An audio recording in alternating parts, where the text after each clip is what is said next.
नागपुर से 3 घंटे के डिस्टेंस पर करीब 350 टाइगर है।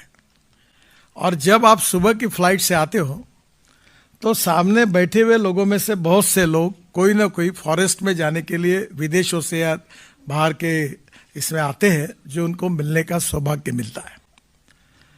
और इसलिए नागपुर की विशेषता यही रही है कि ये तीनों बातों के कारण नागपुर को अच्छी पहचान मिली है।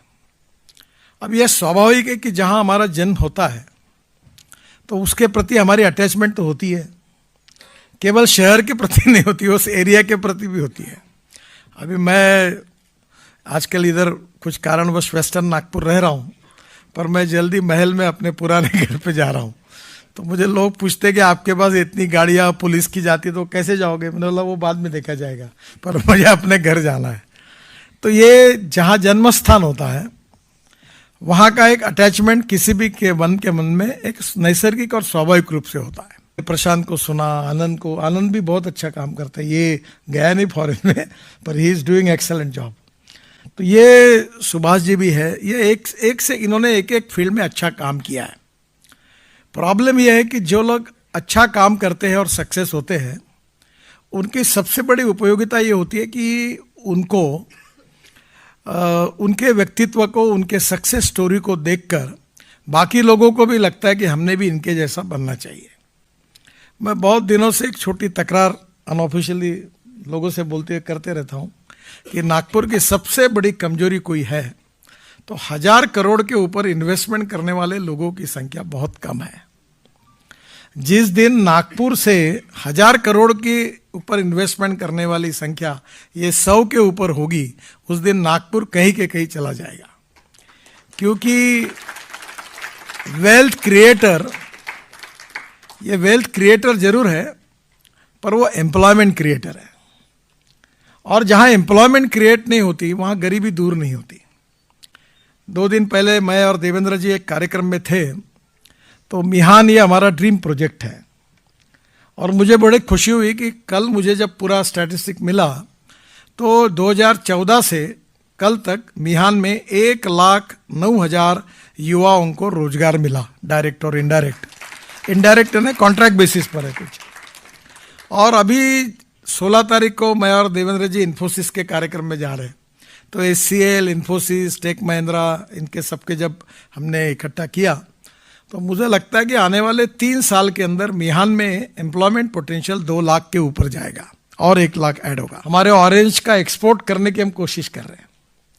अभी ऑरेंज में हम लोग बांग्लादेश से लेकर बड़े, यहाँ हमने समुंदर ला लिया है नागपुर के पास। वर्धा में ड्राई पोर्ट खोला है, 15 दिन में उसका उद्घाटन होने वाला है, ताकि यहाँ से डायरेक्ट हमारा एक्सपोर्ट इंपोर्ट होगा। अब मुंबई जाने की हमको जरूरत नहीं। ऐसी बहुत सी बातें हैं। और नागपुर भी सुंदर बन रहा है, कुछ बना है। अभी म्यूजिकल फाउंटेन हमारे यहाँ का बहुत अच्छा बना है। बहुत लोगों ने वर्ल्ड के अच्छे म्यूजिकल फाउंटेन में उसका रेटिंग किया। नागपुर में वर्ल्ड रिकॉर्ड हुआ, नीचे में रोड, ऊपर में ब्रिज, उसके ऊपर में मेट्रो। ये पहली बार Guinness Book of World Record Nagpur में हुआ। नागपुर में काफ़ी कुछ बातें हैं। नागपुर में सबसे इम्पॉर्टेंट चीज़ है कि नागपुर का जो इंफ्रास्ट्रक्चर है वो भी तेज़ी से बदल रहा है। और नागपुर ये पहला शहर है कि 24/7 24 घंटे पानी का पहला प्रोजेक्ट केवल हिंदुस्तान में एक ही शहर में सक्सेसफुल हुआ। अब 65 से 70% तक लोगों को मिलता है। हमको लगता है कि अप्रैल मई तक हम लोग 100% लोगों को 24 घंटे पानी मिलेगा। टॉयलेट का पानी 7 साल पहले बेचकर 300 करोड़ रुपए कमाने वाला हमारा पहला शहर और महानगर पालिका है कि जो नागपुर है। अभी हम कचरे से बायो CNG और बायो LNG बनाने का भी प्रोजेक्ट काम शुरू हो गया है। तो नागपुर को अच्छा बनने का श्रेय नागपुर की जनता को है। और नागपुर की जनता अभी भी यहाँ नीरी है। हम लोग चाहते, कोशिश करें कि नागपुर को प्रदूषण से मुक्त करें। मैं रोज़ TV पर देखता हूँ न्यूज़ में कि नागपुर की पोल्यूशन लेवल क्या है। हम लोग कोशिश कर रहे हैं कि इलेक्ट्रिक बसेस पूरी लाए, अब काफ़ी बड़े प्रमाण पर हमने लाई। मेट्रो हमारी बढ़ रही है। और अभी electric car, electric taxi, electric scooter, electric auto rickshaw ला रहे। नागपुर में बायो LNG का पहला पंप शुरू हुआ, CNG का पंप शुरू हुआ। और अब नागपुर को हम लोग फ्लेक्स इंजन की गाड़ियाँ भी ला रहे ताकि नागपुर प्रदूषण से, फॉसिल फ्यूल के प्रदूषण से मुक्त हो। मैं साउंड पोल्यूशन पे भी हम कोशिश कर रहे हैं। और नागपुर में बड़े प्रमाण पर प्लांटेशन कर रहे, ग्रीन सिटी के रूप में। नागपुर ये देश की दूसरे नंबर की ग्रीन सिटी है। हमारे chief justice of India Nagpur के हुए, हमारे उपराष्ट्रपति हिदायतुल्लाह जो बाद में वो भी नागपुर के थे, हमारे पूर्व प्रधानमंत्री नरसिंह राव जी नागपुर में सीखे। हमारे यहाँ से काफ़ी अच्छी परंपरा है। नागपुर यूनिवर्सिटी ने अभी 100 साल पूरे किए। अभी लक्ष्मीनारायण इंस्टीट्यूट ऑफ टेक्नोलॉजी जो है, इसमें से अनेक ऐसे विद्यार्थी तैयार हुए जो देश के आज अग्रणी उद्योगपति हैं। VNIT से भी काफ़ी लोग हैं जो बड़े बड़े पोस्ट पर काम कर रहे हैं, जिन्होंने अच्छा काम किया है।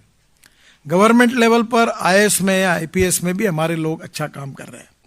मुझे एक ने एक बार पूछा था कि सरकार में अच्छी और बुरी चीज़ क्या होती है, तो मैंने उसको मजाक में कहा था कि अच्छे काम करने वालों को सम्मान नहीं मिलता और बुरे काम करने वालों को कभी सज़ा नहीं मिलती, उसका नाम है सरकार।